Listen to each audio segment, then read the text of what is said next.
using now their words, and without me making them up or you making them up, and without them being your words, you don't have any reason to disagree with that characterization. No. That's in the conversation. It was clearly nobody was fighting about it in the Exactly. Yes. in the discussion. Yes. Okay. And so, is it okay then if we refer to it, at least while we're talking about this recording, as being the concern here was the tampering with a United States federal porthole? Yes. Okay. And so it's very clear, I think, by this point in time, and again, we don't know the exact date, but by this point in time, we're between the first reading and the second reading. Yes. So we know we're between February 20 and April 23rd. That is correct. And during that time frame, it's very clear that Peter has full knowledge that this tampering with the United States federal porthole has occurred. Yes. And it's very clear he is the one that characterizes it or uses the word scheme. Yes.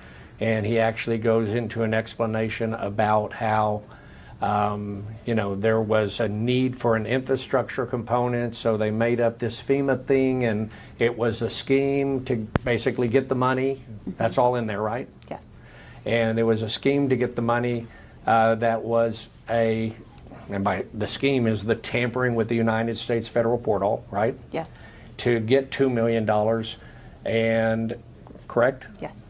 And is that consistent with what your investigation found? Yes. Yeah. But when you got in front of City Council, you did recommend the project, didn't you? Yes, I did. That was a question. And why? Why would you do that if it's not supported by your analysis? Because at the time when they were saying that it would help out downtown, then I'm fine with that. I can understand that and go forward. In other words, would it be fair to say that falls again then over on the politics side? Yes. Okay. So the politics of it were for you to get behind it? Yes. Yes, it was. Who did you let know, let's say in this March, I guess from sometime probably after March 7 and before the second reading? Fair enough? That's fair enough. And I don't know, from memory, I'm going to tell you who I believe I told. I may have told others, but I'm not for sure. But I know I told the mayor. I know I told Councilman Roy, Councilman Pusley, and maybe Councilman Suckley. But for sure, Pusley and the mayor, and one phone call. It was right after I had met with the architect, and then Councilman Roy was meeting with me and talking with me frequently, so him as well. Okay. Who did you tell shortly after you met with the architect? The mayor and Councilman Pusley, I believe, called me around the 5. I was picking up my son at this job, so it was around the 5 o'clock time frame. I believe it was that same day. Okay. And you made a reference, and so I'm going to go back to it because it's a little bit, we're taking it out of sequence, my fault. You referred to a meeting that you had with Philip Ramirez, right? Right. I think that, and I have this dated by another information with Sony, okay? I think that happened probably on or just before April 8, about a week before this recording. Does that sound about right? Probably, because I'm referencing it in that recording. Yeah. Yeah. Okay, and the way that Sony had described it, and understand we took his deposition yesterday. Yes, I understand. Okay.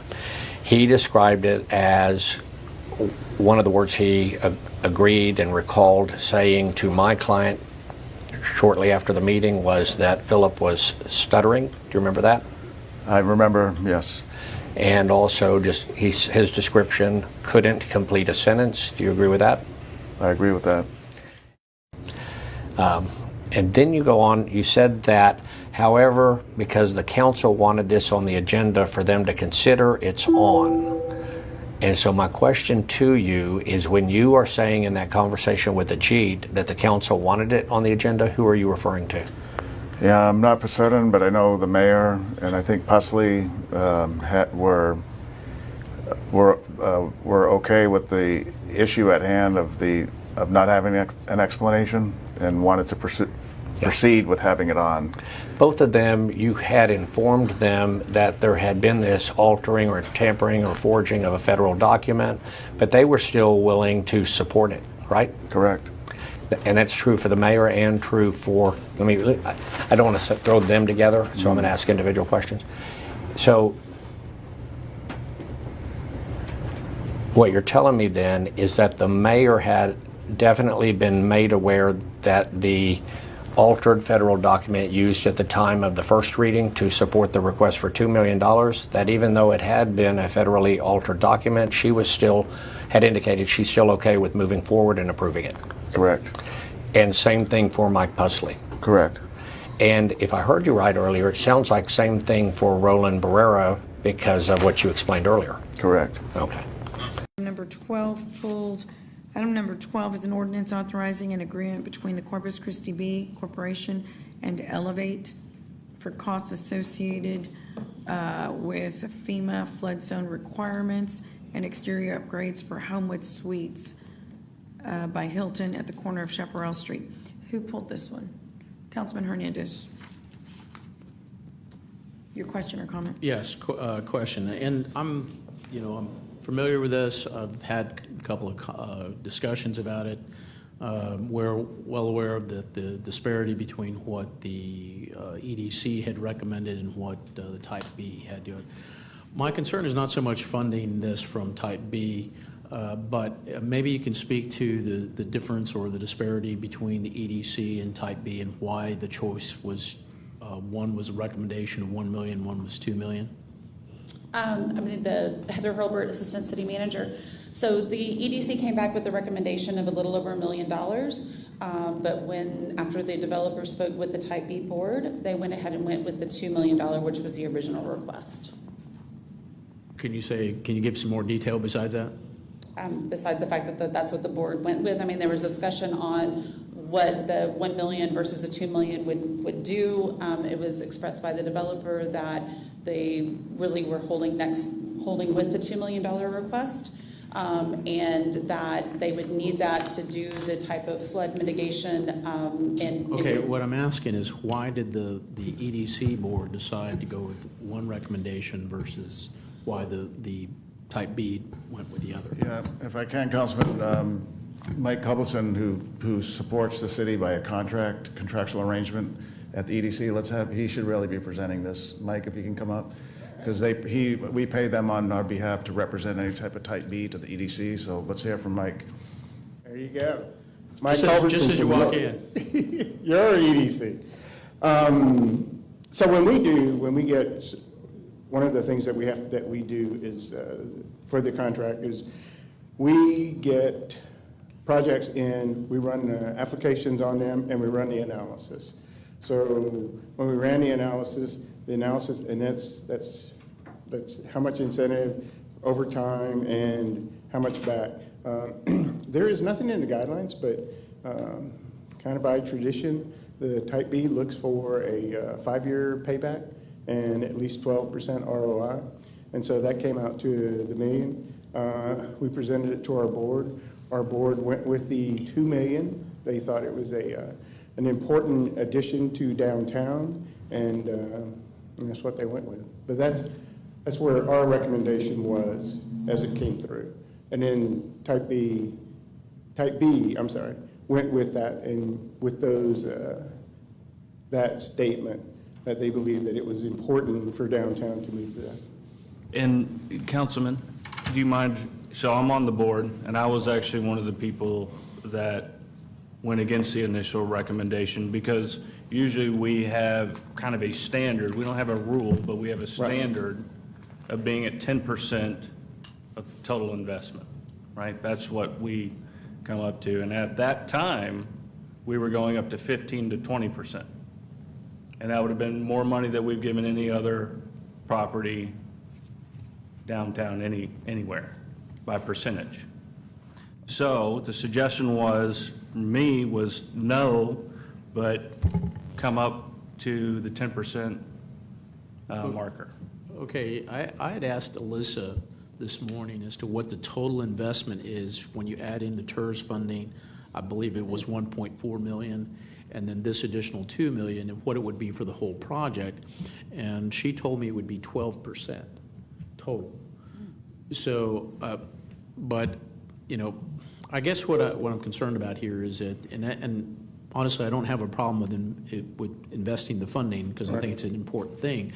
I just think we've got other hotels that are going to be coming up that would, you know, we set the precedence. And I say the same thing when we did the 600 building. Before the 600 building, we'd only invested $5,000 per unit. And then when 600 building came in, I think it came up to 24. Now we're, I think, up to 30. I think you had mentioned we're up to 30. I just think that, you know, if we set these precedents, it's going to have to apply to future hotels, regardless of what they're asking. If we're going to be investing in 12% or whatever that is, I think we should be fair and have funding come from Type B for those other hotels as well. Regardless of what it is, I just want to make sure that if we set a standard, that we adhere to that standard for everybody. No, I understand. Okay? All right, sir. thank you. Councilman Roy. So kind of along those same lines, you said that you set the precedence at 10% before, right? No, that was not to point fingers, but that was him. We actually look at the 5-year payback and the 12%. So you were comfortable, you said, with 12%? Say that again? No, so when we do an economic impact model, it'll tell you what the payback is for the incentive over the years in an ROI. And it's not written down in the guidelines, but by tradition, Type B is looked at 12% ROI and 5% payback, which is how we got that number. The 1,043,000, you know, it's an odd number, but that's how we get that. It's pure, you know, in our economic impact model. Kind of following the same line that Gil's following, do we need to go back and look at that? Is that practical in today's environment in terms of, or should we shift that a little bit? Because, you know, again, we've got other projects that we know that are in the pipeline, and does it make sense to hold us to that standard? That was the only thing. I kind of agree with Gil on that. Should we be looking at that? Because there is you know, the way we did business now, unfortunately, is a lot different than 5 years ago. No, I understand completely, and I would be open to taking a look at that again. Yeah, that'd be great. I think that would be prudent. I think that would be good to just take an overall look at that and maybe adjust the business model a little bit, because I do think that if we're going to have successful projects in the future, that we got to make sure we set the bar Higher? across. Yeah, well, it's realistic. Okay. Yeah, well, and I think I would just add to that, we have to keep in mind, no two projects, it doesn't matter if they're both hotels. Right. No two projects are the same. So on one hand, you know, yes, you know, you're talking about, well, we're setting the bar, we're setting an unofficial precedent, but let's think about that. Is there something really wrong with that if the model works out? Now, right, if it makes sense. My concern is, like I said, there's you don't want to get in a situation where, why did you give them more than me? No, but back to so my if we're point. going to do something. My point is, there will not be another hotel exactly like this one. There are no two hotel situations exactly the same. There just are not.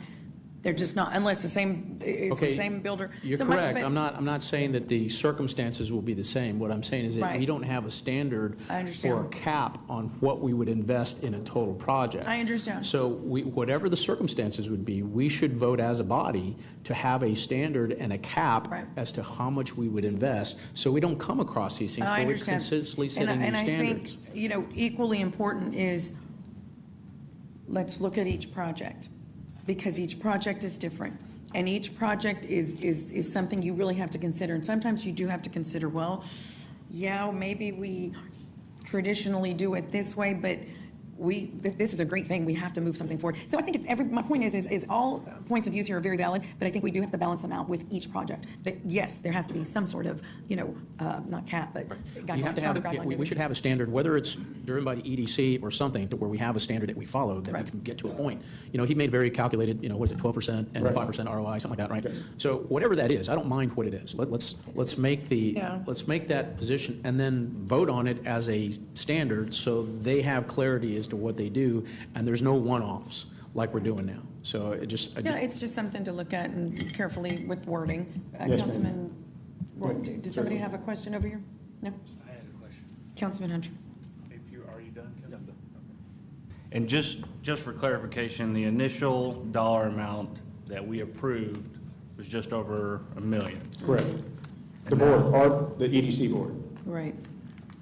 Prior to the EDC board voting on the $1 million. No, that was all we brought to you. We brought to Okay. you So I'm sorry, the type B board. type B, yes.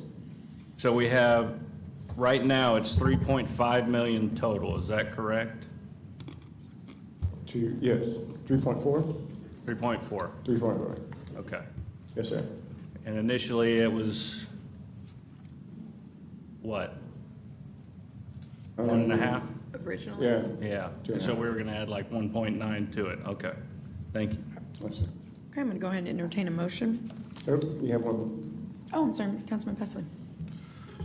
So, Mike, I'm confused now. Did the EDC make a different recommendation than the Type B board? Yes, we made the recommendation of $1,043,000. Okay, 1,300,000. It's $1,043,000. Okay, and the Type B board granted. Now, this is just a recommendation. Type B can do whatever they want. Okay, but I will go along, I think what the mayor is saying is important. Not every hotel is gonna have to be built in a flood zone where they have to elevate the hotel 4 feet in the air. That's sort of special circumstances that we wouldn't ordinarily look at on some projects. So you gotta be really careful about saying, Right. this is a blocked-in standard Right. that we're gonna follow in every case. Right. Every case has specific issues. Yes, sir. Thank you. That's all I had. Thank you, Councilman. That's exactly my point. Here we go. Councilman Roy. So To a degree it is, Michael. the last thing I want to say about this is that I understand what Councilman Pusley's saying, because to a degree is that if we raise that, then you might have some developers that might just take it up to the ceiling. So we either got to have flexibility involved, or we have to recognize outliers or circumstances that are not the norm, like operating in a flood zone, for example, or some rules that change, and all of a sudden there was undue burden to the developer that they didn't foresee, and understand those outliers. And I think, again, when you're doing your analysis, then maybe build in for an outlier if you can. I know we do that sometimes. We'll have an unusual project, and we're looking at what our debt service is at the end, and we're saying, okay, this is the norm here, but we're going to allow it here because of this. And so I just think that we have to have flexibility, because unfortunately, I think in the future, nothing is going to be cookie cutter. No, I agree, and as Councilman Hunter will tell you, it was a spirited discussion that day. So, I mean, it's not just the EDC board is by no means just a rubber stamp. I mean, there was a lot of discussion. Yeah, there was. I was in Egypt at the time, but I hear there's a lot of stuff. I remember. Councilman Suckley. Thanks, Mayor. I agree with many of the points that have been discussed. It's a different project. I did talk to Heather this morning just because I did have the same questions of things that we're talking about. And Yes, sir. I think it's important that we make sure that we document, because there are different variables involved here that we've all articulated, is I think it's important that we document what those variables were to coming to this decision in this particular case, so that we don't set a new cap, to use the word, at 12% that everybody can expect the next hotel project should be treated the same. So, Yes, sir. thank you. We've been doing this 14 years for the city, and so. Yeah. Thank you. Councilman Hunter? So as a banker, when you invest in a new project or go into a new project with someone, you're not going to check the flood zone first when you're building? Yeah. That's the big concern I have. As an insurance agent, that's the first thing we check. You can't even start building the building until it's insured. Yeah, So when but- you're building in a flood zone, it has to be already checked. So why are we doing this Because it changed. 6 months after? It changed. It changed. Yeah. It was, the rules had come out later. Nobody knew. And They changed. They made. we've been changes. working on the rules for 2 years. You can expect Yeah. those changes 2 years ago. It did change, though. Councilman Hernandez. Okay, so every project that would be downtown would be in a flood zone, right? So are we going to give the benefit to everybody that's downtown that's in a flood zone? That's almost incentivizing you to build in the flood zone. So I don't want to tie it to this flood zone thing. It's not, and it shouldn't be. It should be based on the individual circumstances, but in any cases, you would have a cap on something as to what your total investment would be, right? Regardless of the circumstances. You don't have to hit that cap. Right. Okay, but there could be opportunities for the special cases to do it. It doesn't have to be flood zone. It could be something else. Yes, sir. And so what I'm saying is that we don't want to continue doing this in the sense, and what I was concerned about with the 600 building was a very similar thing. We just, if we don't put a standard in place and say, this is our ceiling, then it's just going to be, more and more pressure is going to come up and up and up, and we've already proven that. Well, So what I'm saying, it has nothing to do with the flood zone. Absolutely nothing, what I'm saying. What I'm saying is that we have to have a hard, fast standard as to how much top end we'll invest in a project, because it is just, because, this is taxpayer dollars, right? No, we understand that. Councilman, That's what I'm every saying. project, and we're going to drop this, every project is different. You put a cap and you're going to lose projects that you wish you didn't. I'm not saying the sky's the limit, but that's not our job. We're policymakers on this end. You go back, you've heard some comments, and maybe we just need to look at, different, just Okay, but where does it different levels stop? of how we move these projects forward. Certainly, Madam So what I'm saying is, but where does that stop? I mean, you could say, well, if you don't give me 50%. They're gonna look at it. If you don't give me 50%, I'm not going to do this project. No, that's not what's Well, I mean, gonna where do happen. you stop? Well, that's their job to bring So- back to us. Please give us a recommendation, I move for approval. and also, so we can vote on something. All right, we have a As a motion. cap. Yes, Yes, sir. we have a motion, we have a second. I already asked for further discussion, so I'm not going to do that again. All in favor, say aye. Aye. Any opposed, say no. No. I abstain. It's not enough information for me, so. I understand. And I want to say that I can't wait for this hotel to be built, and I can't wait to see the hundreds of people walking out of this hotel, walking into restaurants, walking into coffee shops, walking into, the downtown area. I mean, this is going to be a game changer. I respect all of what has been said today, and it is all able to be addressed moving forward. We just evolve. But no two projects are the same, and you give consideration the way we need to give consideration based on the vision of a council growing the city. So thank you for being here. Thank you. Yes, sir.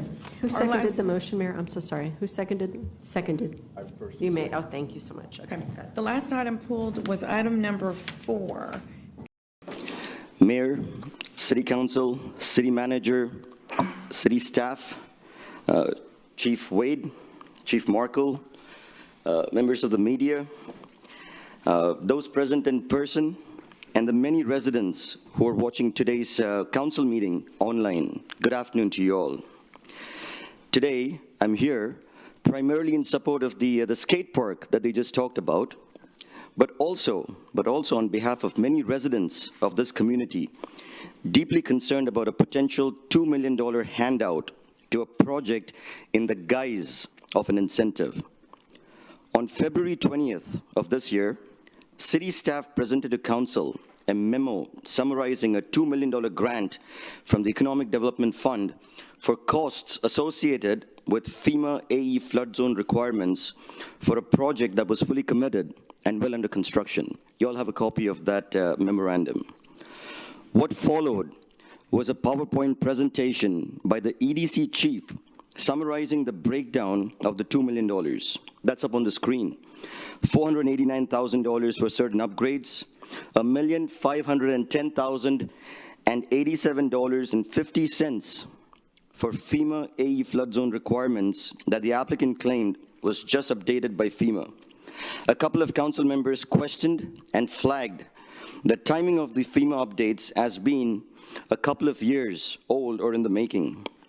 To support the narrative, the presentation included a screenshot of the official FEMA portal, which stated that the flood maps had become final. That's the screenshot on the right of the screen. Now, all FEMA releases have a release number and a release date. There's no exceptions to that. Somehow, these were missing. In fact, it seemed they were poorly photoshopped and edited to support the narrative. That's what I circled over there. This now is the original FEMA webpage, complete with a FEMA release date, the release number, and the media release date. Yes, that was 2 years ago. If true, this is an act of falsifying, forging, or tampering a federal document with an intent to deceive for financial gain, $2 million to be precise. There are only 3 questions that need to be answered at this point. Why? We can guess that answer. To procure $2 million in tax dollars. Who? I'm told this is still under investigation and we don't have that answer. What's next? Are we going to reward the perpetrators of this, or are we going to investigate and call for a punishment? The worst of all things that we can do to ourselves is cheat and defraud ourselves. Thank you. Have a good day. Culbertson from your Corpus Christi Regional EDC. Let me bring up the thing really quick if I can. I don't know if I can get rid of this. Can I get rid of that? Can I get rid of that? Oh, there we go. Ah, somebody's doing it for me. Maybe. Nope. That's not mine. Thank you, though. Where is it? Homewood Suites. There you go, sir. All right, so Homewood Suites had approached the EDC and brought us an application. We worked through it, and it went through our board for recommendation to the Type B. The Type B selected to do $2 million, and they did it for the catalytic for the catalytic nature of the area. Let me ask you, what were you doing in 2012? In 2012, the city started working on Chaparral Street from William, which is now Lomax, to Lawrence, and it was going to be done in 6 months. And in May of 2014, they opened 1 lane. Until then, everything else closed. And I'll give you an idea. So Bourbon Street, Porky's, Sonia's, Stinger's, Betty's, Treasures, they all closed. And how many have reopened? How much activity has been on that side? Nothing for 14 years. So here is a chance that the Type B saw. They did it based on not FEMA, not any of that other stuff, but the catalytic nature of this. And there are other programs that have done, and the city has done, and Type B has done, that match into that to move this forward. The city, for example, did a tax abatement for Cosmopolitan, and it brings hundreds of people downtown. Because one thing we found out, especially in the EDC, is younger generations tend to want to be downtown. The DMD itself finished a survey, and it talked about this. It talked about having to be downtown. They tend to stay in apartments longer. Even when they're married, they stay in apartments. It's not until they have kids do they actually move out into a single family. 2 years ago, we were talking about our quality of place project study, and one of the council members said, and we were saying we need 2,000 residents downtown. And he asked, how can you get 2,000 houses downtown? I mean, there's a disconnect, and I get it. You know, I was born in '57, so, but I do understand the need to make downtown a catalyst. Right now, when I come across the bridge heading south, I come in and hit on Taylor Street. Right now, there's this weird turn, but anyway, I end up on Taylor Street. Where's the bridge dump you off now? Where's the new bridge going to dump you off? It's going to dump you off at Crosstown. And there's this 270 that you do, and you come on down. Now they'll keep what's left of 37 and take you down to the bayfront, but it'll take you. So this is based on a catalytic farce of that. We went through it. Now, when we do economic impact models, we do impact, we do jobs, we do investment, we do how much money is going to come back. And we came back with a number, and our board came back with a number. The Type B decided to move up to $2 million. But I want you to understand that there is an AG opinion that they said, we understand, because there was a question on whether a Type A at the time could do a economic impact. And says, as long as it's properly done, it's properly in the guidelines, which it is, the Type B can determine economic development and do whatever. You, as a council, can choose to take the $2 million. You can say no to it, or you can lower it. So, any questions? I can certainly go through it or whatever, but. Yeah. Councilwoman Campos. Let me see. Let's see. You just mentioned that there was a study done that we needed like 2,000 residents. Yes, downtown. and it was our study. It was the quality of place. And you mentioned Cosmopolitan. Do you remember, it was before my time, so do you remember how much of an incentive they had received? They received 100% during construction for 2 years and then 50% for 6 years. Do you know what that amounted to? I would have to figure that out, but 20 million, call it 10, divided by 100, that's 100,000 times 0.3. So that's, yeah, I'm doing math. 150 times 5, 750,000. So the Cosmopolitan received 750,000, about. Right.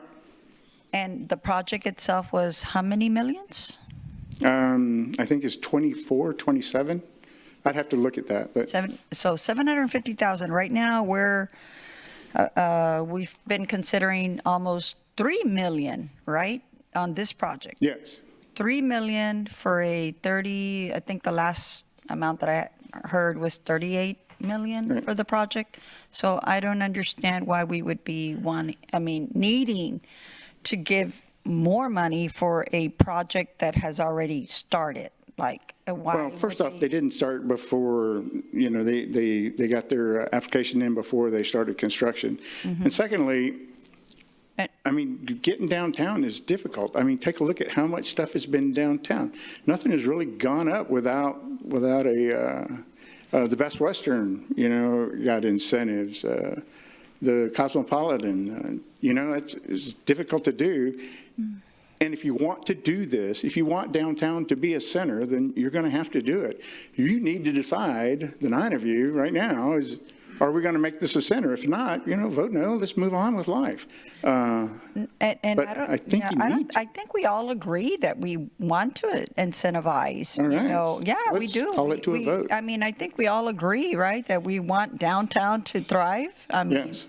Yeah. Okay. But this is the cost. Okay. They may not nod, right? Because it's me saying it, but I think we all agree that we want downtown to thrive, and we need more people living, and we all can agree. But I think the amount. the amount is. Don't get me wrong. There's a reason why I'm on this side and you're on that side. Okay. So for me, it would be the amount, and then for another reason would be the way it was presented. And if y'all remember, I abstained on the first vote because it was a lot of information, and I really couldn't get why we needed to. After the project had already been vetted and they had already applied, the EDC had already recommended $1 million. Yes, ma'am. Why come back, and ask for more? But through these conversations and because of this, I'm being educated that according to an individual that that because Corpus Christi has a policy that we don't incentivize, until we know before the project That's correct. begins, right? Yes, ma'am. But the state of Texas has a different Right. category or ways. I mean, their policy is different. That they're able, according to the policy, even after the project has begun, the developer can come back to the Type B board and ask for more money. Is that That's correct. okay? Yes, ma'am. So for me, the problem I think is that. For one thing, do you know how much money we do have in the Type B fund right now to incentivize other? Right now, if I'm correct, it's 12 million? Yes.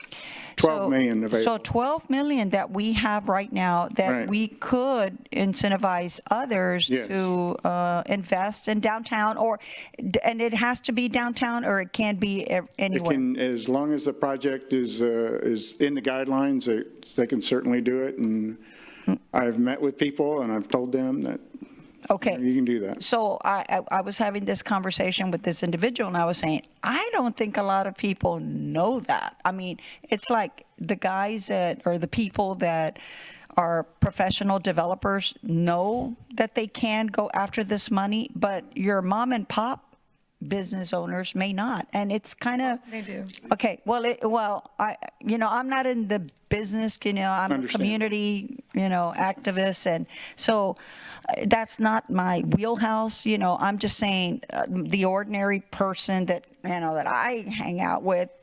That I go visit the taquerias and whatever. They never.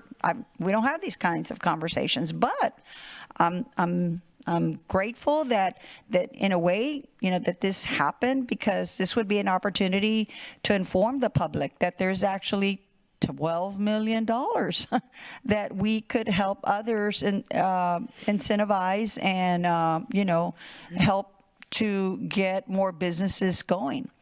But I think the bottom line on this particular case is the way that it was presented.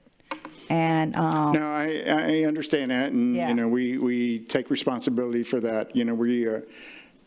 We, the EDC, tend to be more nuts and bolts jobs, but the Type B, I went back and actually listened to them, Type B, and we understand what the EDC said, we understand, but we believe that this is a catalytic project yes. for downtown, and they didn't mention that Chaparral Street's been dead for 14 years. So, No. I had my wife's 50th birthday at Bourbon Street on it. Just great time. No, and I agree. I mean, I really do love this project. And like you said, it's unique. And it is a catalyst, but I guess every project is different. And even though, I love it, the project has already started. Why do you need the taxpayers' money? I mean, they're still going to build it. So I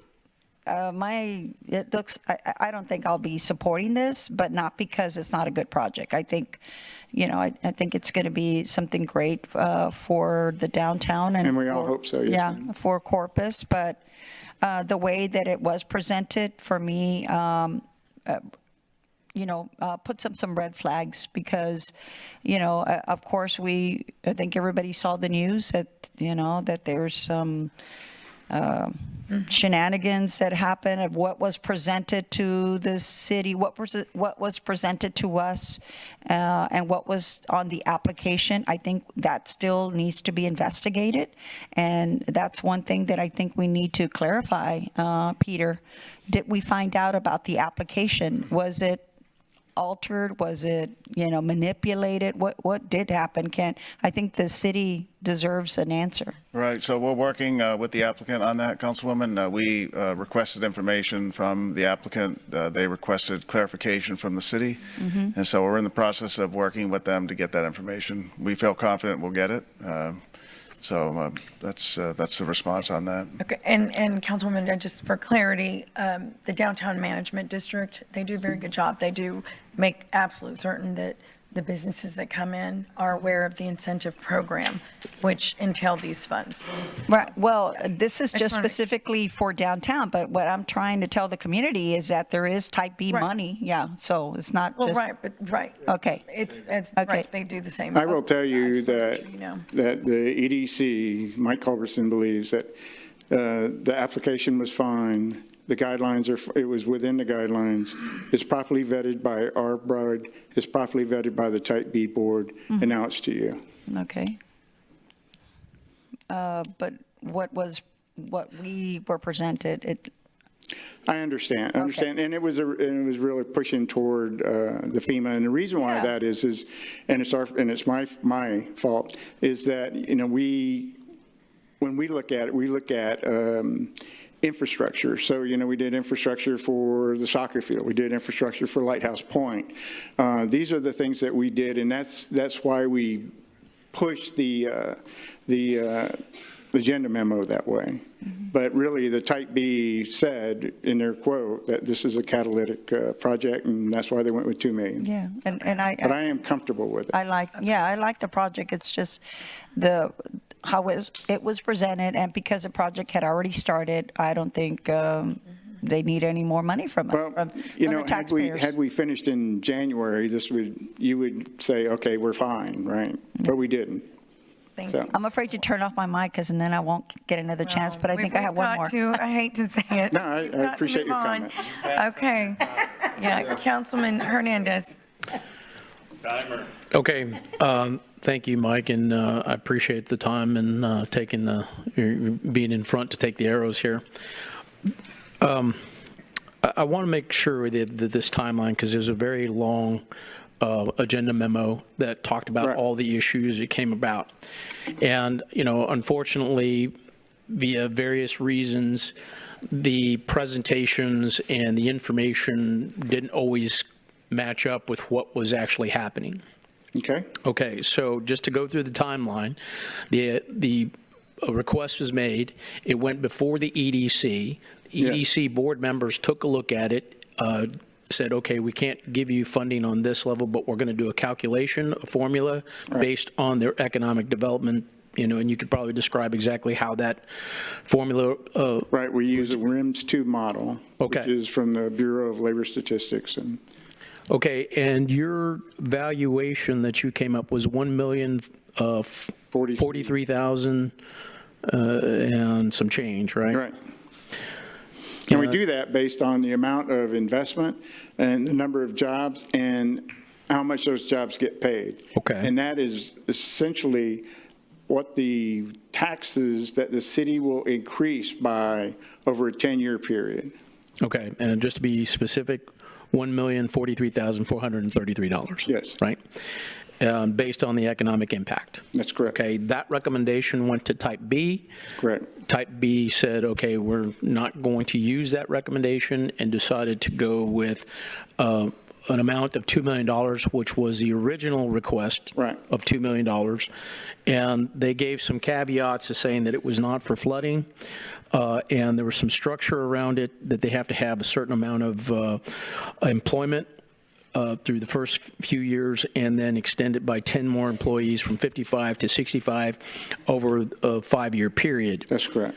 Okay, however, it was really no basis for the actual amount. Now, by their standards, they don't have to give them an amount.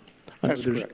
There's a great example of a statue of a hippo that was considered hippo. economic development in a city close to San Antonio. And the AG said that it's properly vetted, it's properly Right.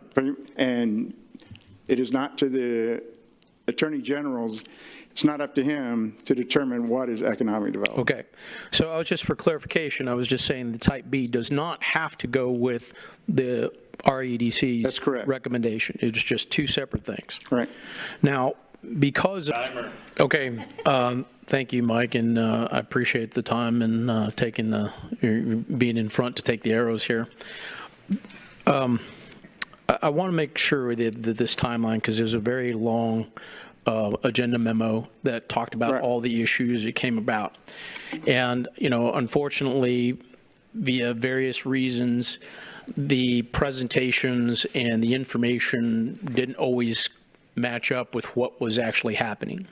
Okay? Okay, so just to go through the timeline, the a request was made. It went before the EDC. EDC board members took a look at it, said, okay, we can't give you funding on this level, but we're going to do a calculation, a formula based on their economic development, and you could probably describe exactly how that formula. Right, we use a RIMS 2 model, Okay. which is from the Bureau of Labor Statistics. And Okay, and your valuation that you came up was $1,043,000 and some change, right? Right. And we do that based on the amount of investment and the number of jobs and how much those jobs get paid. Okay. And that is essentially what the taxes that the city will increase by over a 10-year period. Okay, and just to be specific, $1,043,433. Yes. Right? Based on the economic impact. That's correct. Okay, that recommendation went to Type B. Correct. Type B said, okay, we're not going to use that recommendation, and decided to go with an amount of $2 million, which was the original request of $2 million. And they gave some caveats to saying that it was not for flooding, and there was some structure around it, that they have to have a certain amount of employment through the first few years, and then extend it by 10 more employees from 55 to 65 over a 5-year period. That's correct. Okay. However, it was really no basis for the actual amount. Now, by their standards, they don't have to give them an amount. That's correct. There's a great example of a statue of a hippo that was considered economic development in a city close to San Antonio. And the AG said that it's properly vetted, it's properly and it is not to the Attorney General's, it's not up to him to determine what is economic development. Okay. So I was just, for clarification, I was just saying the Type B does not have to go with the REDC's That's correct. recommendation. It's just two separate things. Right. Now, because of some of the issues with the presentation, which Councilwoman Campos had pointed out, there was some editing, so to speak, and we are waiting on a response. But that editing was really just the date of the press release. I understand. Okay. Okay. And I know that we had asked some questions. We're waiting on a response. Right. I believe the request was asked for in writing. Right. Correct? That's correct. We would have to make the questions in writing? Right, yeah, we had a verbal meeting, and then that was followed up by a request from their attorneys that said, hey, can you send that to us in writing? And so we're in the process of doing that. Okay, and then it came to council, but what was in that agenda memo didn't reflect what Type B had provided us, what had decided their information was on. So we have a lot of, should I say, muddy waters that were not necessarily, clear.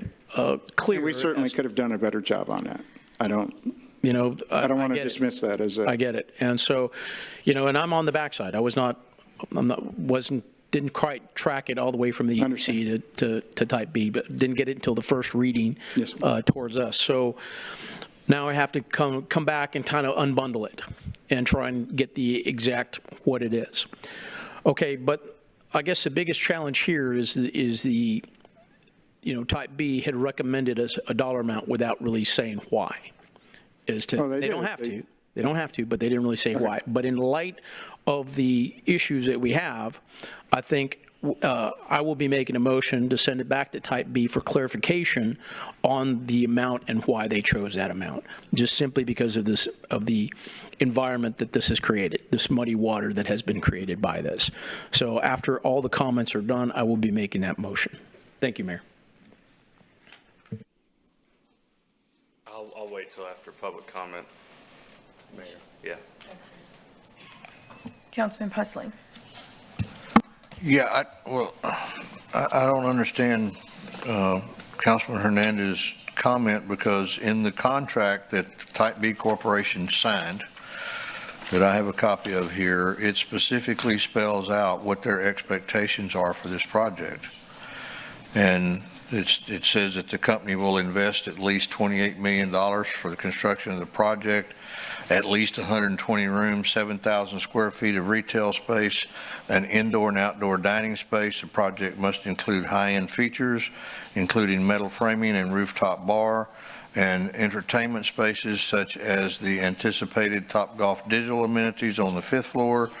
The retail dining bar and entertainment spaces must be available to the general public and not reserved for exclusive use of hotel guests.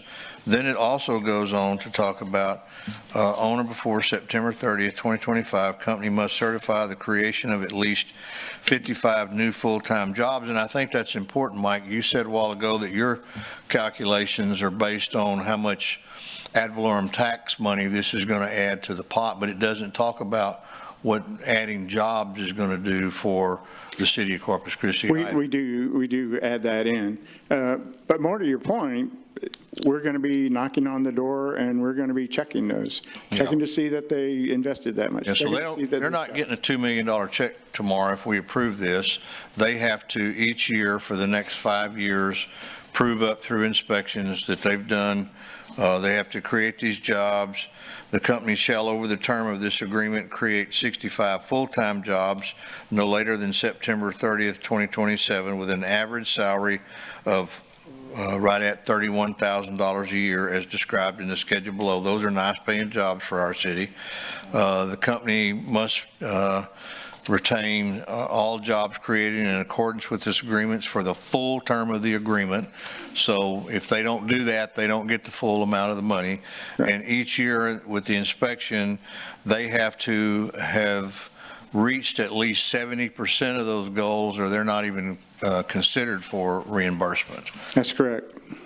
So, and we go in, we look at tax records, we look at invoices, we make sure that the TWC, Texas Workforce Commission report that shows that these jobs are here, that they exist here. So, you know, nobody's like somewhere else. That doesn't really apply. Can't be working from home in San Antonio. Yeah, sir. Okay. It also says the company must retain ownership interest in the project for at least 5 years after completion of construction. Assignment of this agreement or payouts under this agreement during the 5-year period is only effective if approved in writing by the city manager of Corpus Christi. I think the Type B Corporation was pretty explicit about what their expectations are. I believe so. And why they granted this award. So, yes, okay. Thank you. That's all I have. Okay, you're holding off. Okay. Okay, I think that's all. Thank you, Mr. Culbertson. I'm going to go ahead and open public comment. And I think we have a few people that'd like to make comment on item number 7. We'll start with Taylor Johnson.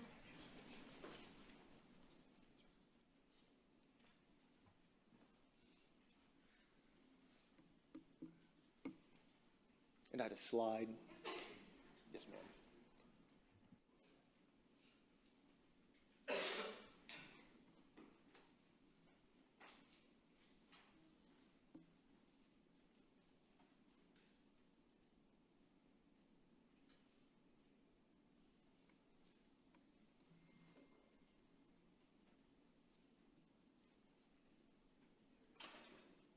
Thank you. Yes, ma'am. Taylor Johnson, 4609 Sherwin Lake Drive. Good afternoon, Mayor, City Council, and City staff. Is this $2 million transaction an incentive or a reward? Rewards are retrospective, whereas incentives are prospective. EDC type incentives always follow the rule, but for the incentive, this project would not be here. Not in this case, though. Let's look at the timeline and the process that was followed. TIRZ project presentation on April 2023. Total improvement cost $32,745,500 based on the June 2023 final TIRZ Exhibit C. Job creation approximately 65. Incentives approved $1,550,000 in June of 2023.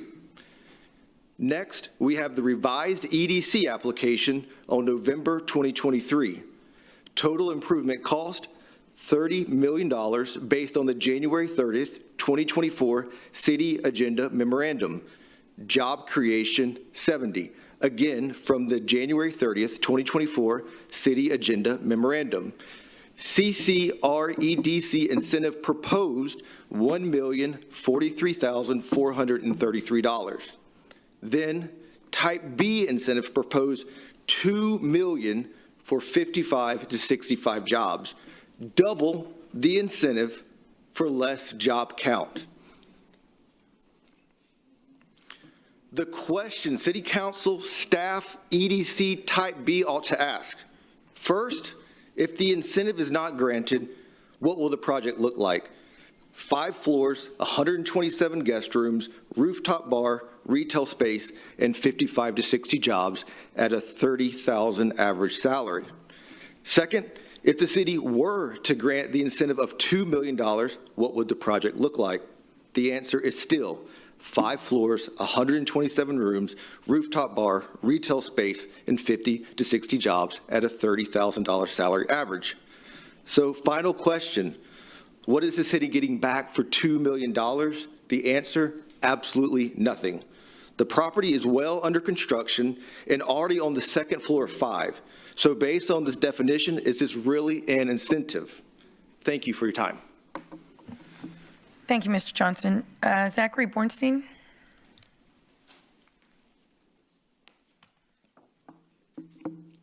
I had a video on the slide.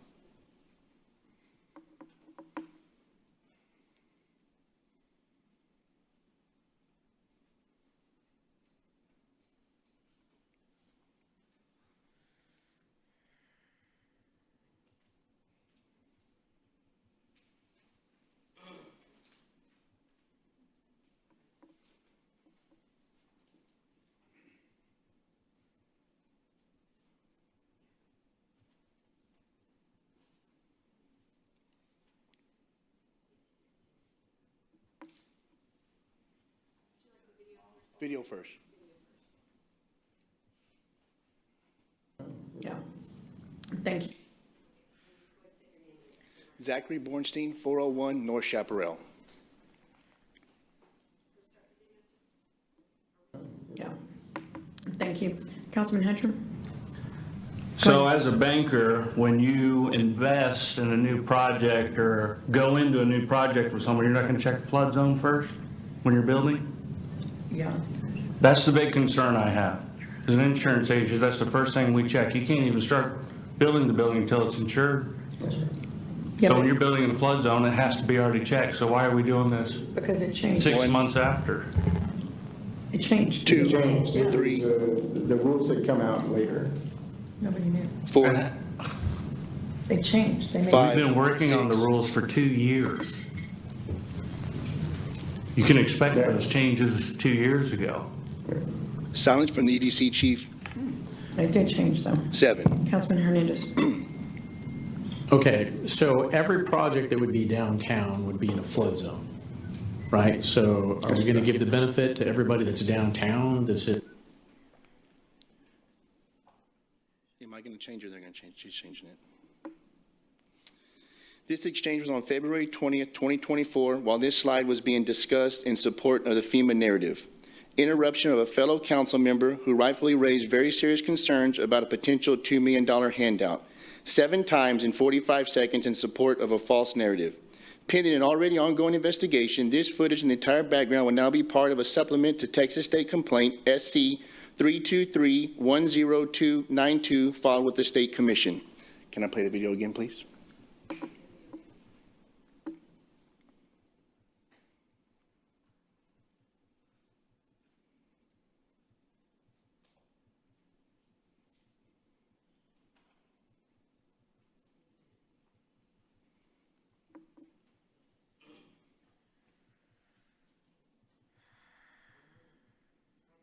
Yes, ma'am.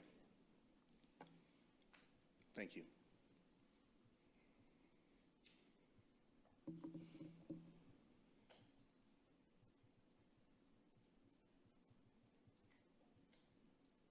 Yeah.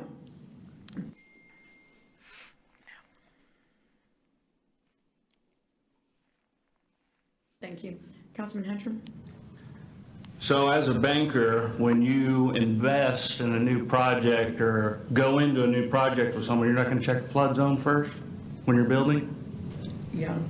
That's the big concern I have. As an insurance agent, that's the first thing we check. You can't even start building the building until it's insured. One. So when you're building in a flood zone, it has to be already checked. So why are we doing this Because it changed. 6 months after? It changed. It changed. It was, the rules had come out later. Nobody knew. And 4, They changed. They 5, we've been working 6. on the rules for 2 years. You can expect those changes 2 years ago. Signs from the EC chief. They did change though. 7. Councilman Hernandez. Okay, so every project that would be downtown would be in a flood zone, right? So are we going to give the benefit to everybody that's downtown? That's it? Thank you. Okay, thank you, Ms. Bornstein. Kaushik Bhakta?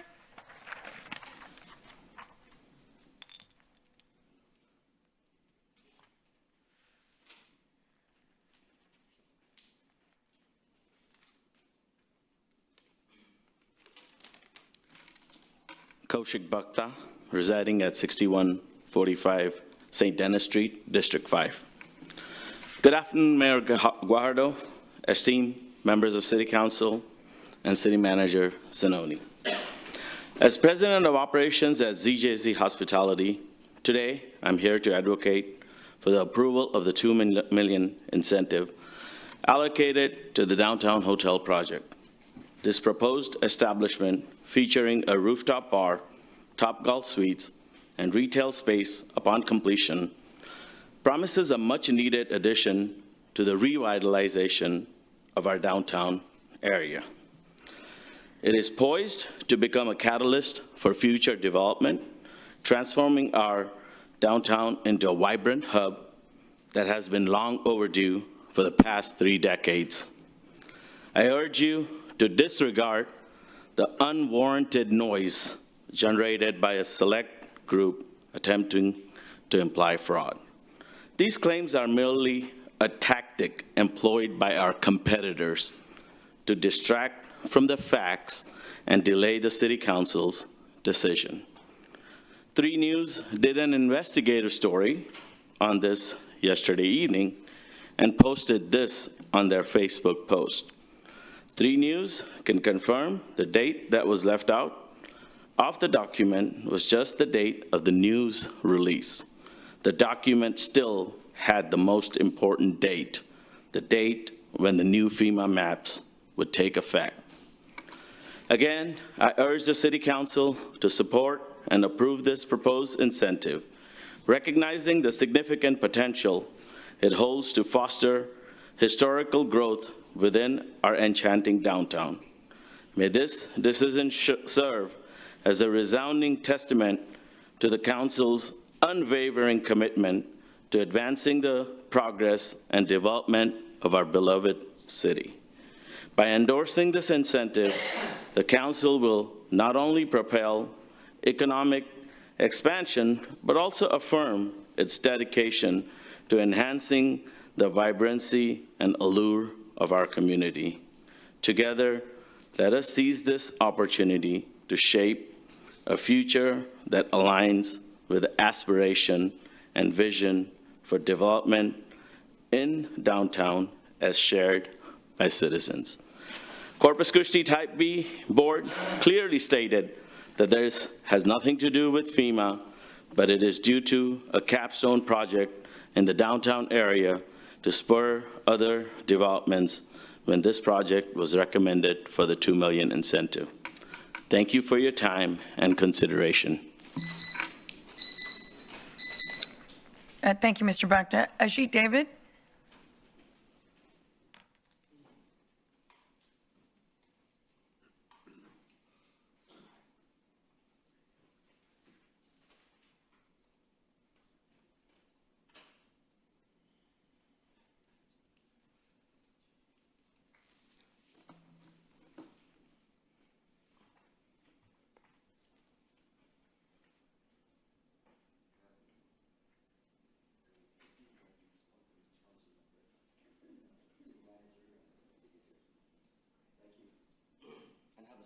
Please, thank you.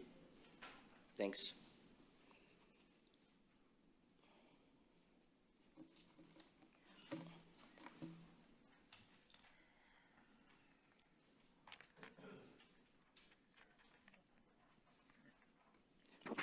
Good afternoon, everybody. And before we start, not part of my presentation, though, I'd like to extend my sincere feelings for Chief Markle, who was here earlier today, and what his entire team is going through. And I hope everybody in the City Council, City Manager's office will stand behind our brave police department. Thank you.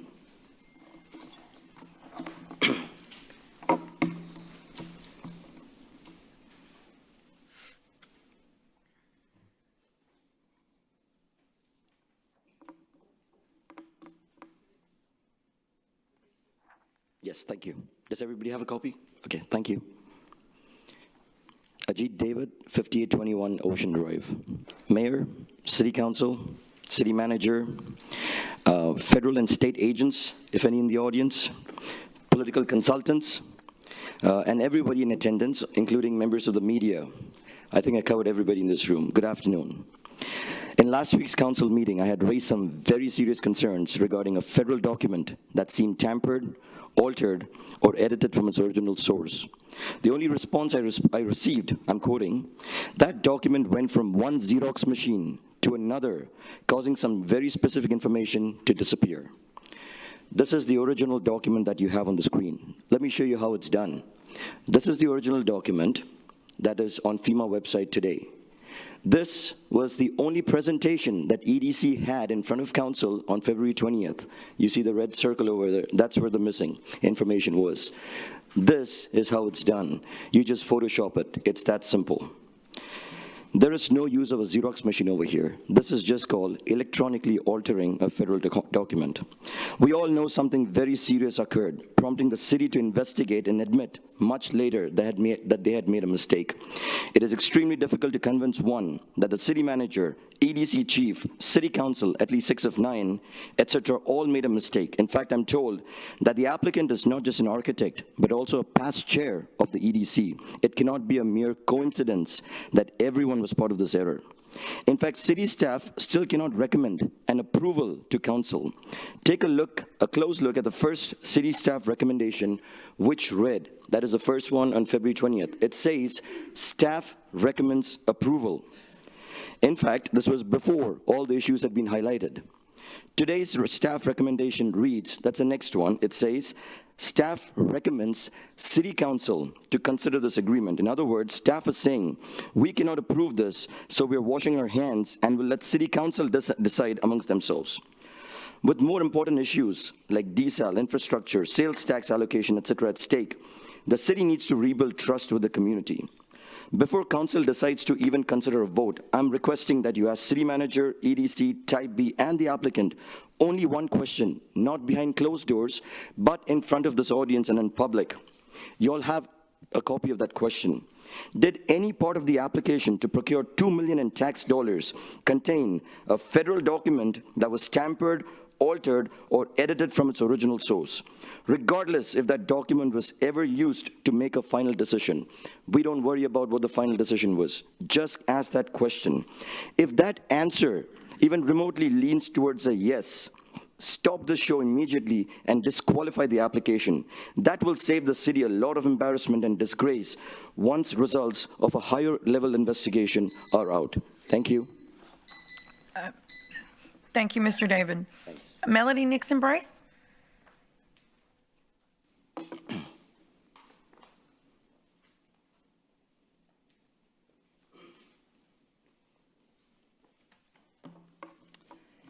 My name is Melody Nixon Bice. I'm at 5141 Diver Duck Court, District 5.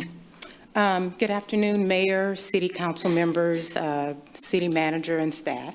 I'm the General Manager at the Embassy Suites by Hilton, and I come before you today in support of the proposed $2 million Type B incentive funding for the Homewood Suites in the downtown area. My hope is that the smoke and mirrors being created by some to deter this approval will not cloud your vision. The truth is that the partners in this development have been nothing but transparent and have followed through on everything that's been asked of them. I've worked for ZJZ Hospitality for almost 13 years, and I've never doubted their integrity and their commitment to our community. This has been a cornerstone of their foundation and a reason why I proudly represent the company on various boards and committees throughout the city. Bringing a new hotel to the downtown area will not only increase options for travelers, but it will be an economic driver with the creation of more jobs, additional tax revenue, and due to the great walkability, it will encourage hotel guests to patronize neighboring businesses as well. The Downtown Management District has worked diligently over the last several years, building momentum and bringing vitality to the area. And this hotel project is another piece of that puzzle. Approving this incentive shows that our city is vested in working alongside local businesses to keep Corpus Christi growing. This has been my home for nearly 30 years, and I'm proud to call Corpus home. But I'm even more proud of the progress we continue making together. City Council members, I respectfully, yet wholeheartedly ask you to vote yes on the proposed $2 million funding request. Thank you for your listening ear, an open mind, and steadfast commitment to Corpus Christi. Thank you, Ms. Nixon-Bice. Edgar Ramirez?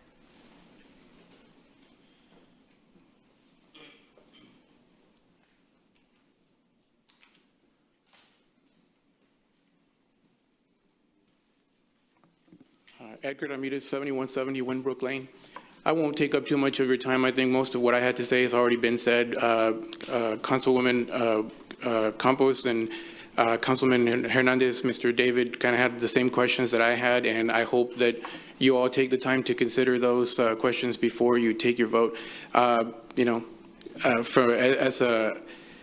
For most companies, they make the project based on the revenue they're expecting, and I'm sure this hotel is coming whether you help them out or not, and they're going to determine their success based on the revenue that they drive. Again, that's really all I have to say. Thank you. Thank you, Mr. Ramirez. And last, we have Mr. Daryl Genzer.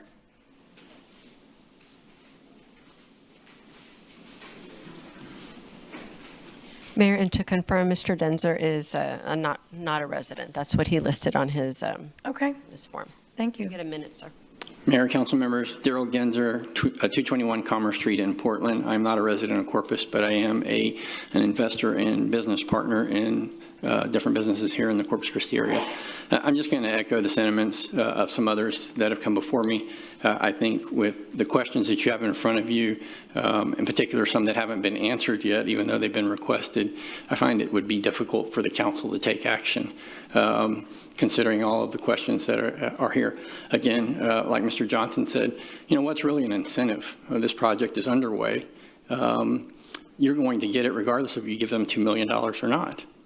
So I think it's just caution, and I would highly recommend that the council, put this on pause and look into it a little bit further. Thank you. Thank you, Mr. Genzer. Okay, I'm going to go ahead and close public comment on this item. And Councilman Hunter, I think you had a comment. Oh, thank you, Mayor. We got a lot of mics in the room. Mr. EDC President, what is the average salary of a Corpus Christi citizen? In Corpus Christi, well, we actually hit the state average of $60,000, and that's our hourly wage. When you're talking leisure and hospitality, it's somewhere around $30,000, $29,000 to $30,000. Thank you. And to Ms. Campos's question earlier on how aware is the community of TERS and Type B funding? There is no limit on either, and there's no limit on a combination. And I'm speaking of the public's awareness to be able to access the funds certainly. to do their own projects. Yeah. Which I do think that awareness has grown quite a bit. It really has. But if you ask the majority of the community, they're going to say, what? I can get money to start my own business downtown. And I think that if we did build that awareness, we would have a lot more success downtown. Yes, sir. Just for the record, I do not think any of the people that were doing this project on the private side had any part to do with some of the accusations, because if we remember in the EDC board meeting, I voted along with our vice chair or chair recommendation to just go with a lesser number. Yes. So, although it will be awkward for lunch, thank you for the video earlier. I will say that any project that has to do with flood, and you're going to argue that there's changes in the flood numbers 2 years later, when it is our duty as a city to work with FEMA for a very, very, very long period of time to adjust flood maps, I think we should be, how do I say this most politically correct under a microphone and a camera, we should be more aware and cognizant of using that as an argument to gain funding, especially when there's a 2-year difference in when that funding or when the FEMA maps were given to us. Thank you. Councilman Barrera. Thank you, Mayor. So I guess I just want to comment on some of the things that were said earlier. And first off, I want to thank the reporter from Cape III for basically bringing us to the information that was the date of the press release, not necessarily the date that it was enacted. And I guess I'm responding to Councilmember Campos on a couple things. So first off, we're elected for discretion. We're elected for discretion to be able to make a decision. And, my argument is that, and I'm going to give some anecdotal information again. I recently attended a conference in Irving by a trade association that I belong to, National Association of Benefit Insurance Professionals, Texas chapter. Had about 375 attendees attended the Westin Las Colinas deal. Anyway, and the 2026 conference, I was told was going to be in San Antonio, and the chair of that conference is from Corpus Christi. All right. And I said, "Are you nuts? What are you doing?" I said, "Have you seen the Homewood Suites?" And obviously, they have 350 attendees, so it's going to break off into other hotels. But rooftop bar, great place for reception, walkable amenities, And I'm proud to say that we initiated a meeting with Visit Corpus Christi, of which they're now going to, their board has reconsidered, and most likely it's going to come to Corpus Christi. So, and a lot of that had to do with the catalyst that this council has decided, this pro-business council, and we're going to bring people from all over the state. This pro-business council, once again, we're not investigators. We're not into, we're not policing. We don't do that. We've got an incentive before us that we decided that what's the merits of the project and what it's going to do for the community. And as you said, I've been saying decades, but it's been over a decade those vacant buildings had been there. A lot of blight, contributed to crime in the neighborhood. With the mayor's leadership, we lit it up with Corpus Christi Medical Center and their generosity. And we've all worked to try, along with the downtown management district. And I know, and I'm going to go back to how many of these I've gone to in the last week, because everybody knows I work downtown. The Surf Club received an incentive that I would argue is a small business, of which I was at the Surf Club twice last week and Water Street on Saturday. Okay. Frida's now did not receive an incentive directly, but the property did and re-outfitted it. Frida's Mexican restaurant now, of which I had breakfast there on Wednesday, breakfast there on Thursday for meetings. Okay. What is it? And then the group I spoke about for Tamac, they had breakfast there, of which they had about 20 people there. And that's a small business okay? They had about 20 people there because I complimented them. I said, the barbacoa is great. Tortillas hecha de mano, all right? Retro received an incentive. They came back and asked for a second one. Portis Country Kitchen did not receive, or PKK didn't receive the incentive directly, but the property, the development, the incentive was there, so that way that area was improved so they can move in. Noyces Brewery has received multiple incentives, of which I ate there last week too. Yes, we do. We got to eat lunch. I eat twice a day. I spend a lot of time here. Lucy's received an incentive, very popular, survived through the pandemic. Bar Under the Sun, which I did. I went to a reception there with Aflac people. Goldfish has received an incentive. I didn't go there this week. The Ritz Theater, we have an incentive that's put aside, that's reserved for them to revitalize. The Chamberlain, which I'm in, obviously received a large incentive, of which Levy Dykema was there, and I believe they have 10 employees working in that location. Pape Dawson moved, opened an office in Corpus Christi. They heard Mike Pusley and I, they played it. We want local, so they had to become local. And I think they have probably a dozen people employed there now in that facility. Of course, I know they're stealing them too. Understand. But they've got about a dozen. They just expanded now. A law firm is opening up in there on the second floor. And Barrera, Roland Barrera Insurance is there, you know, which we employ several people. Frost Bank has received an incentive.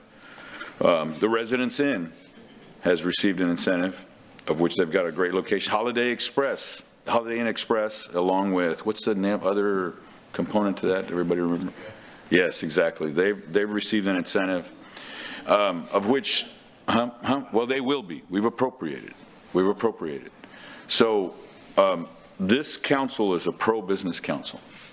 And that's one of the reasons why I support it. It's a pro-business council, and I think those are the things that we need, whether they be small business. The other thing I want to mention, ICE Engineering, which is not downtown, in District 3, I think, you know, Mr. Jimenez had maybe 4 engineers, and they were working out of a portable, and we provide an incentive, and I think they've got probably 100 employees now.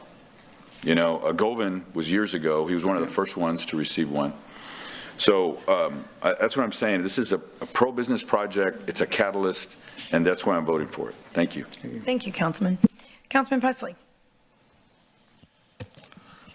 Well, Roland stole a bunch of my thunder, so, which will save us all a lot of time. I just think that, you know, I want to go back and just give a little brief history. In 2009, when I came to the Commissioners Court had voted not to join the downtown TERS. And basically it was on the rails because when the county backed out, so did Del Mar College. And so I convinced Judge Neal to put it back on the agenda. We had the city come over and present the numbers to us again. And we ended up voting to join the TERS. And when we did, Del Mar College did. So all I'm going to say is what downtown looked like in 2009 and what it looks like now is daylight and dark difference. And it didn't do well. Didn't do well for like the first 4 years. Yeah, the first 3 or 4 years, it was skimpy. It was. It wasn't much needing us having meetings. But it has, it's really come on strong, and you know, we are encouraging businesses. And would those businesses relocate in downtown if we didn't offer those incentives? Maybe. I don't know. But the fact of the matter is, we've offered those incentives. We pay those out, and the proof is in the pudding. If you look at our tax collections for the downtown area, they have increased substantially over what they were in 2009. So I think all of that aside, this is you know, a great way to do it, and I appreciate the fact that the EDC and the Type A Corporation and the Type B Corporation, which after 3 years and 4 months, I still haven't figured out exactly how all that works. But I know I've read the Type B Corporation contract, or their rules, and I think in this case they stuck to their guns, and this is a good project for downtown, and I support it. So thank you. Thank you, Councilman. Councilman Hernandez. Yes, Mayor, I'd like to make that motion to send this back to type B for clarification with regards to the amount of the incentive. Okay, Like the detail on the amount, Councilman? Yes. Right, yeah, Councilman's asking for the detail. So as Councilman Pusley said, and as we said, and it's in the briefing memo, the Type B board recommended funding for the project so that it would include high-end features, including metal framing, a rooftop bar, entertainment spaces, and so on, but there's no line item per se budget, and I think that's what Councilman Hernandez is asking. been clear. And I'll clarify that in the sense that the request initially was for funding or for flooding mitigation, Right. which was discounted, but it's the exact same dollar amount as what was actually provided by Type B. Right. So just to make sure that there's no confusion, I want some documentation as to how they arrived at their number for the $2 million, just to make sure everybody's protected. Okay. So that's my motion. Councilman Hunter. Oh, gosh dang it, I'm sorry. What happened? I took my microphone off. Oh, okay. Go ahead. Pulling a pusley.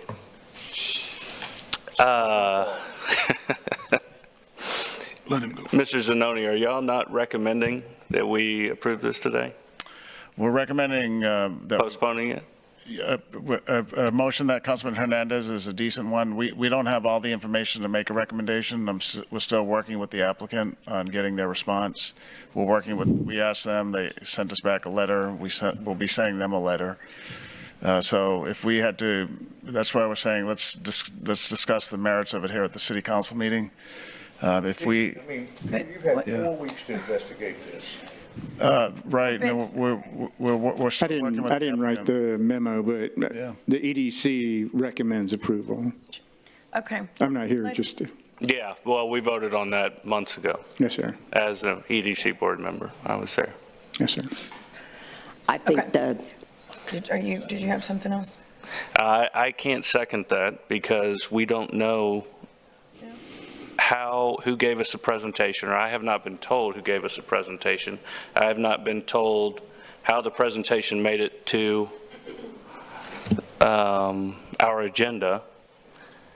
And so if you go and if I second your motion, that would be in support of giving a false presentation, no matter who it came from. And I don't think the individuals applying for the Type B money did that. I really don't. I think that they're fine, outstanding community members, and they would never do anything like that. But I am concerned that something was left out. It is very clear when we look at the line that there was potential photoshopping. And I do want to say thank you, Mr. Culbertson. You've had to be in the middle of this project from the beginning. I'm very sorry about that. And I really appreciate everything you do for the city and the regional area. And I'm glad you're feeling a lot better. I'm glad you're recovering. Getting there. Thank you, Councilman.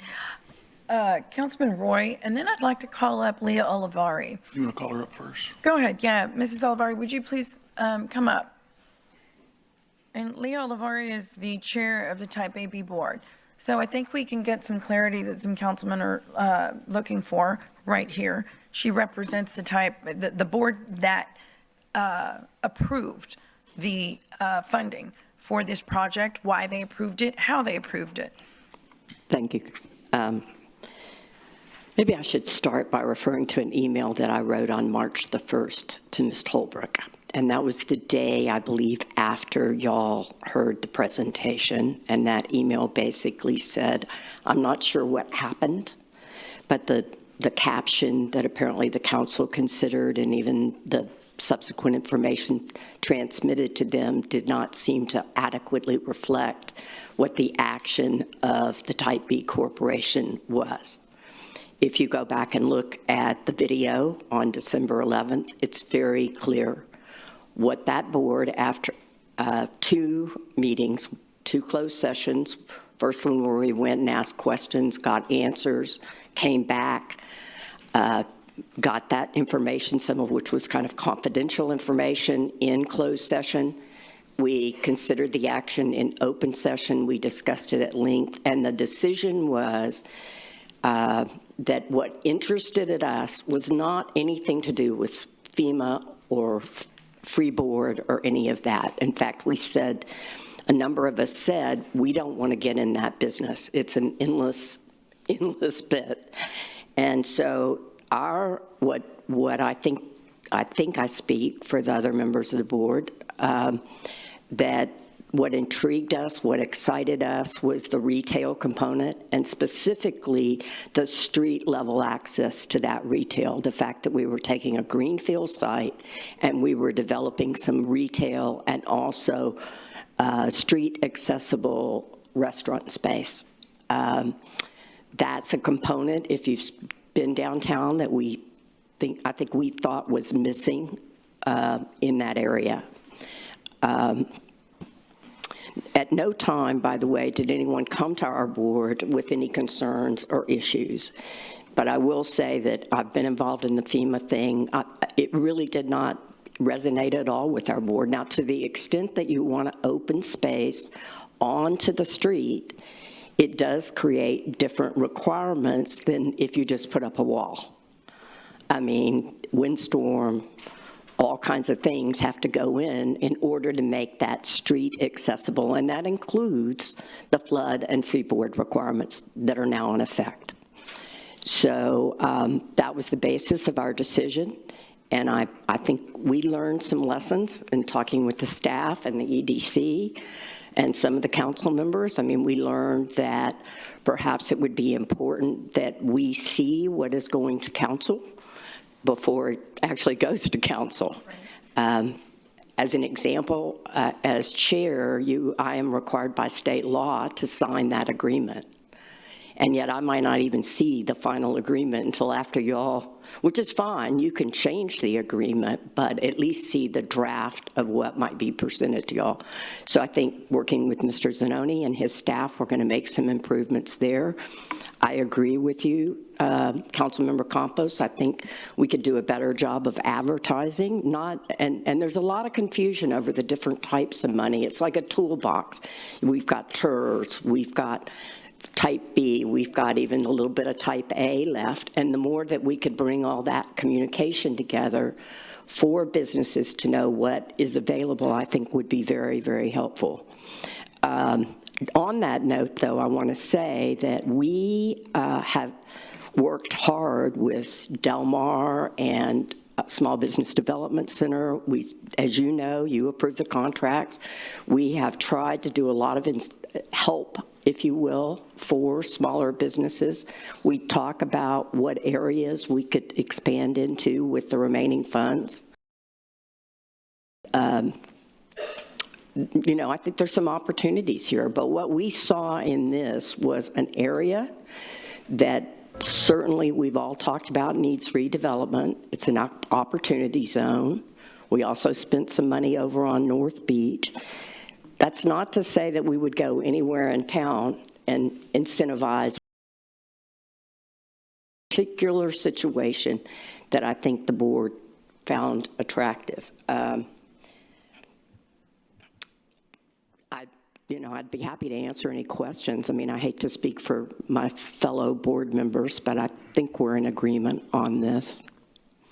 Yeah, Leah, Mayor, if you, this in part follows up from Ms. Olivari, but also to Councilman Hunter. So on the merits of the $2 million, the city staff supports what the Type B recommended it for, which was just for what Leah just said, for ground floor activation. We're going to roll the tape here in a moment that shows Leah at the Type B board with her. No. So people can hear it firsthand. So that, without any doubt, we support that. The issue for staff is that there's still some uncertainty in some of the information, and we're working to get that. But let's roll this tape real quick. So let me make one statement about that, if I may. Yeah, go ahead. You know, I couldn't even tell you what was on that slide. I guess personally, at least, I had decided from the very beginning when I reviewed the project that this FEMA freeboard thing was a non-starter for me. I had to I had to see something beyond Nobody that. noticed, right? Yeah. Nobody noticed the slide until after the first reading at City Council. Exactly. I mean, we never talked. There was no. We never talked about any previous or future election. A lot of things that have been I guess, alleged. Never came into the discussion of our board. It was brought to our attention after the council's first reading, so you had 3 meetings with that slide, the council had 1, and then after Yeah, that, 2, it was yeah. brought to our attention, that's what we're, but we do have the tape here from the type B, just because it's important to hear this, it's firsthand from Leah from, Okay. from January, so if we can roll that tape, I think they have Yeah, it but there we- from the type B board. We didn't know it, is all I'm saying. We didn't pay attention to that slide. Okay, let's roll it. What? Okay, I'm sorry. I'll put your, I did bring it to the attention of council and the staff. That was a video that's going to make awkward. Oh, yes. Here in a second. So for that statement. We can't hear your comments on the mic, Mr. Hunter. well, that wasn't his fault, it was mine. I was saying that we never, Yeah. So you may not have ever, but Mr. Zanoni said that no one was aware at the first meeting. Got it. I did make everyone aware, at least I tried to. Thank you. Here's the type B meeting. Go ahead, AB. All right, then and by the way, the reason that the board, I believe, agreed that this was a worthwhile project is not because of all the FEMA floodplain zone requirements and everything, but mainly because we saw this as a kind of capstone project in the downtown area to spur other development. I believe we all said, we're not interested in fixing everybody's FEMA problem. From now on, you got to include that in your budget or go to the TRZ or whatever. Correct? Okay. So with that, I'd entertain a motion to approve $2 million under the agreement. Up to 2. Yeah, so moved. Do I have a second? Second. All those in favor say aye. Aye. Anyone opposed, please say no. The motion passes. Okay. Okay, so that's just firsthand, you know, the type B recommended this had nothing to do with FEMA floodplain. That's a separate issue that we're working through still. Okay. This is for the catalytic nature of the project. Thank you, downtown. Peter. Yep. Councilman Roy. Thank you, and I appreciate the time that we spent.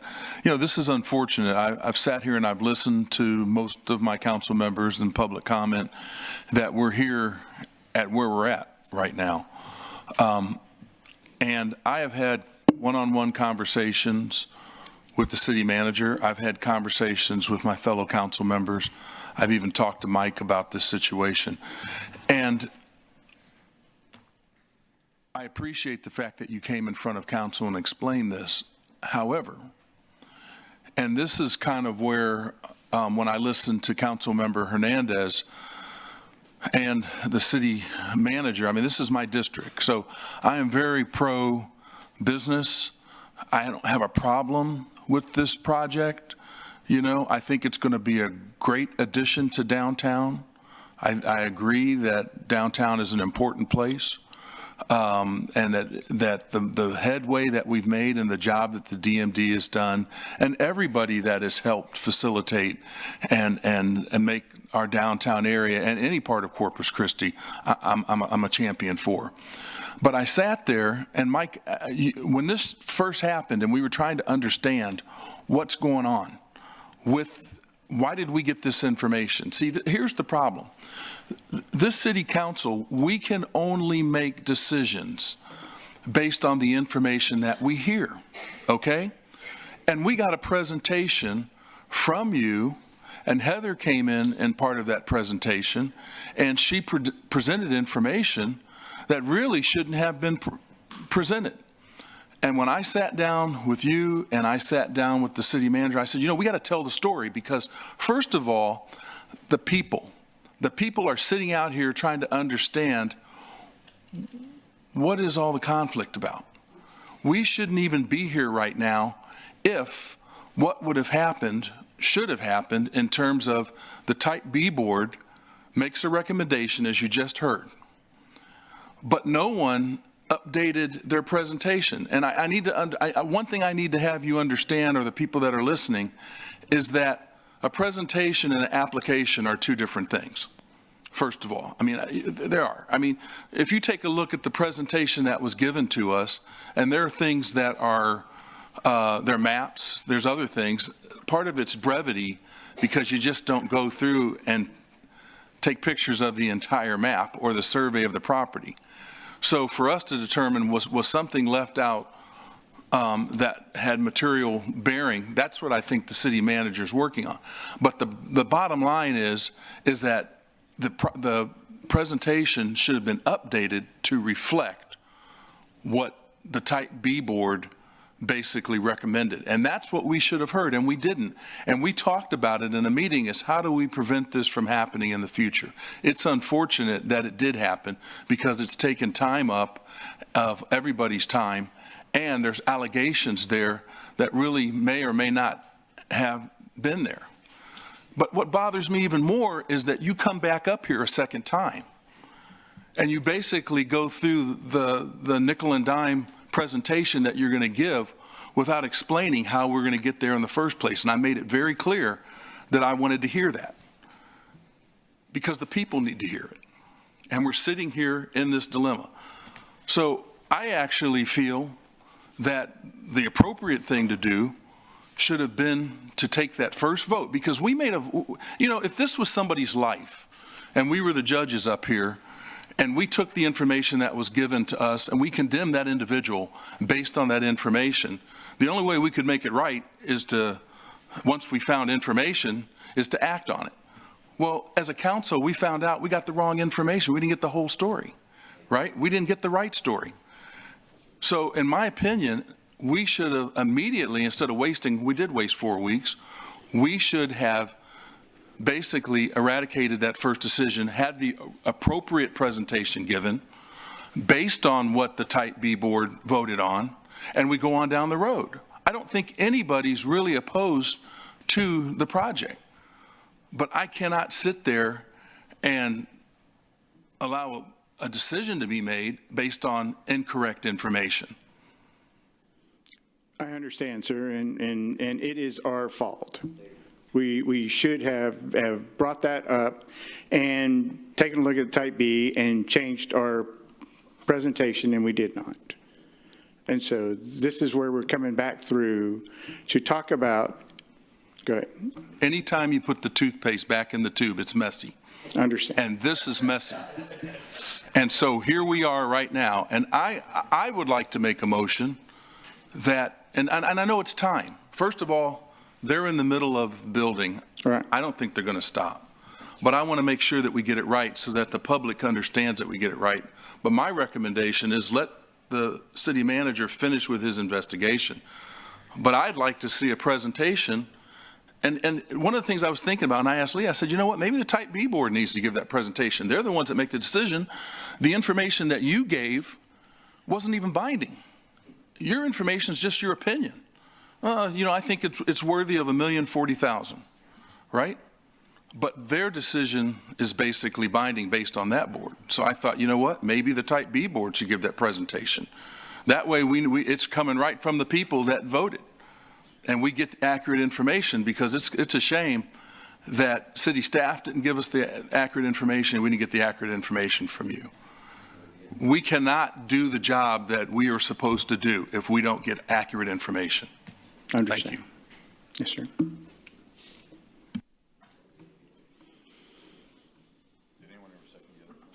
No. Councilman Campos. Thank you, Mayor. Boy, no wonder I abstained last time. It was a lot of information, even now.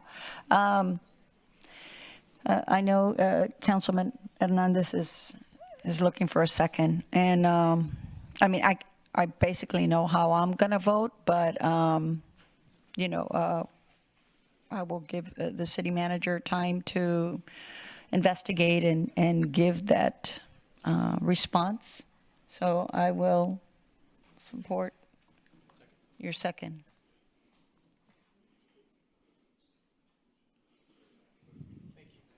Have a second.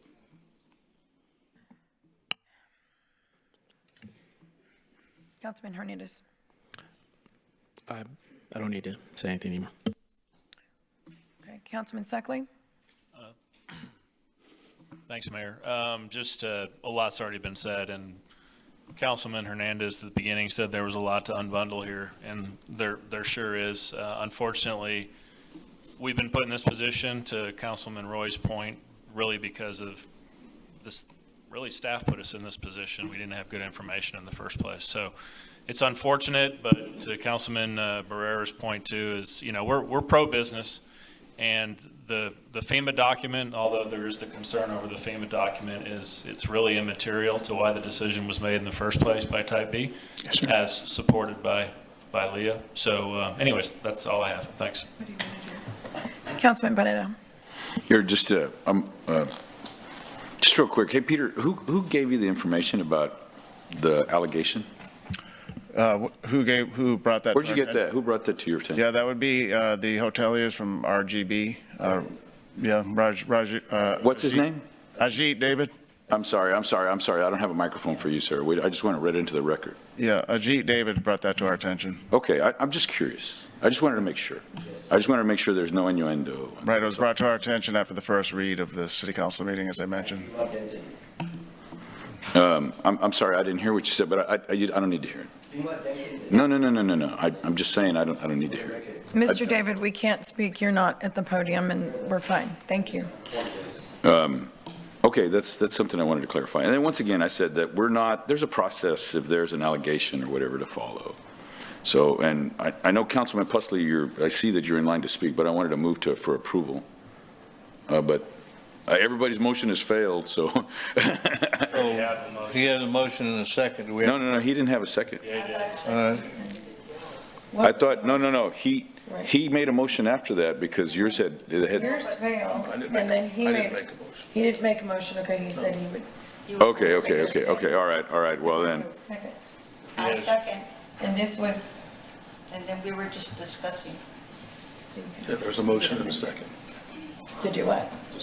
What was your motion? To send it back to Peter for more. Could you turn me on? To clarify.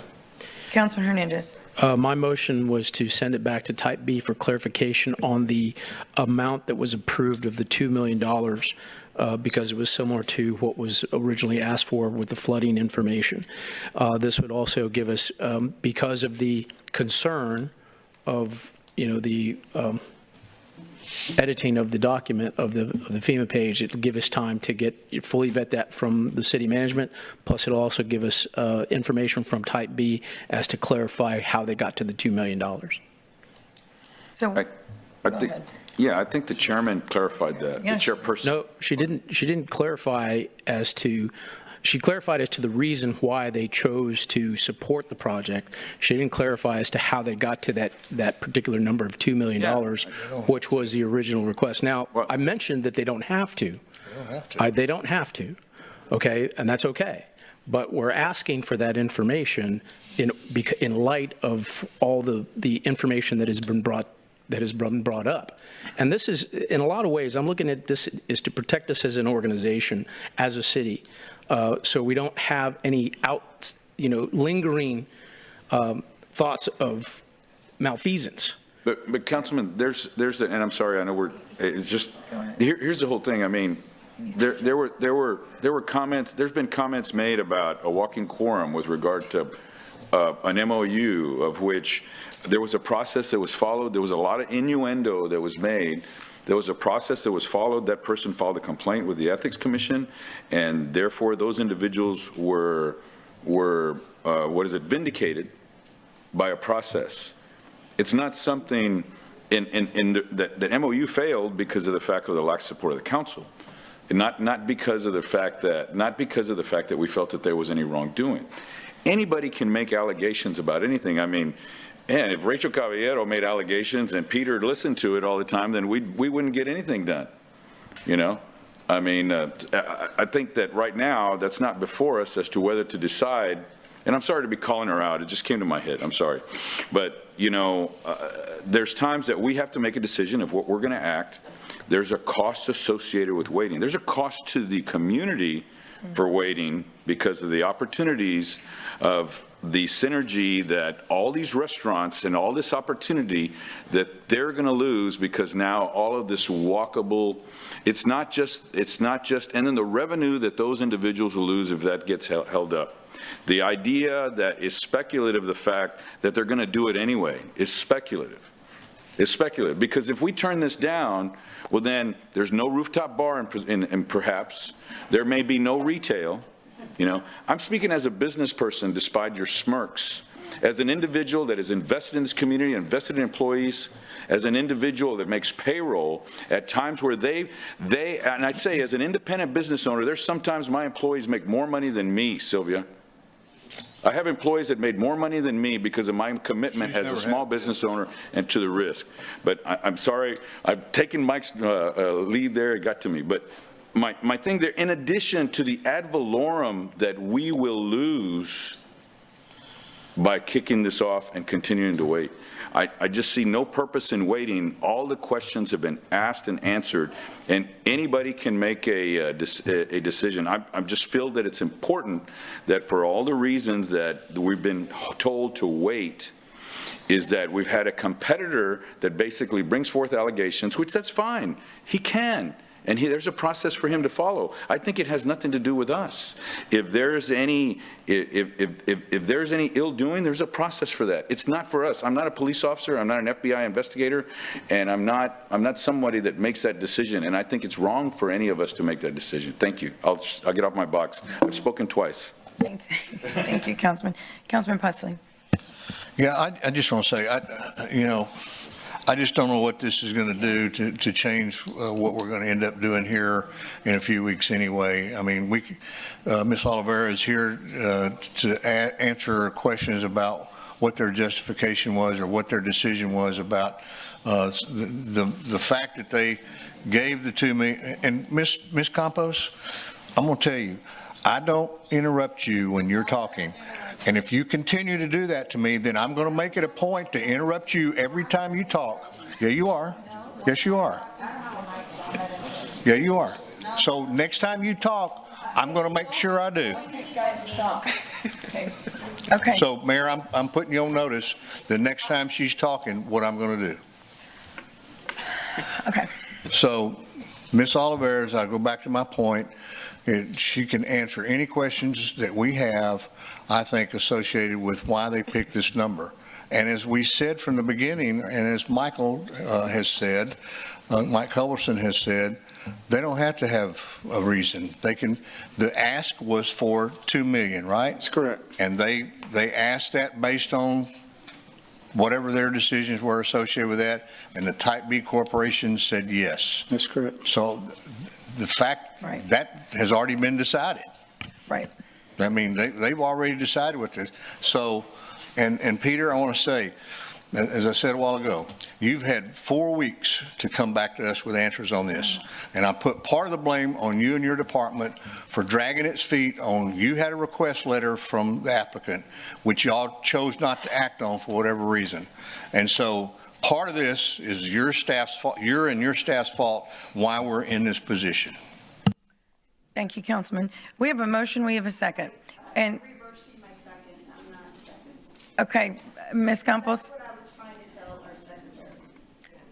She's withdrawing her second. I'm withdrawing Okay, so my second. She's withdrawing her second. Mrs. Okay. So let's go ahead and vote. So we do not have, the motion fails, end of story. Councilman Roy.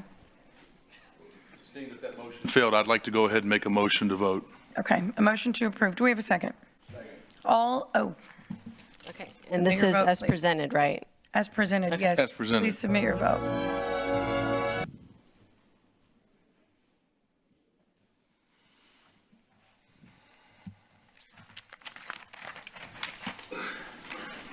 Okay, the motion carries. Thank you very much. Council, thank you. The council will go into executive session on item